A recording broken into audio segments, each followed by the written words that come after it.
ចូលរួមអបអរសាទរជាមួយគណៈគ្រប់គ្រងវិទ្យាល័យលោកគ្រូអ្នកគ្រូបុគ្គលិកសិក្សាមេដាបេដាអាណាព្យាបាលនិងប្រជាជន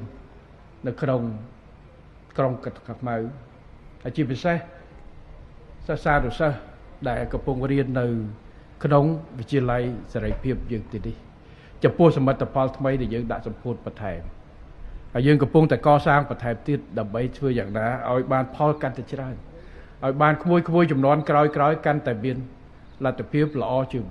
គឺថាប្រសើរជាងមុនបាទអានឹងការវិវត្តត្រូវតែអញ្ចឹងពីមួយជំនាន់ខ្ញុំឪពុកម្ដាយខ្ញុំគាត់ឆ្លងកាត់សង្គ្រាមក៏អត់មានឱកាសគាត់សប្បាយចិត្តដែលជំនាន់កូនបានរៀន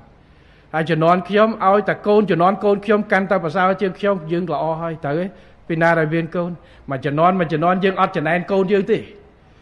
បនឲ្យតែជំនាន់កូនយើងជំនាន់ចៅយើងកាន់តែមានលទ្ធភាពល្អជាងយើងទៀតនេះហើយគឺជាអ្វីដែលទឹកចិត្តរបស់ឪពុកម្ដាយរាជរដ្ឋាភិបាលដូចគ្នា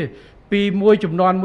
ពីមួយអាណត្តិទៅមួយអាណត្តិឲ្យតែលទ្ធផលបានល្អប្រសើរកាន់តែល្អជូនប្រជាពលរដ្ឋនឹងហើយគឺជាគោលដៅរបស់យើងចង់បានហើយយើងត្រូវរួមគ្នាធ្វើតទៅទៀត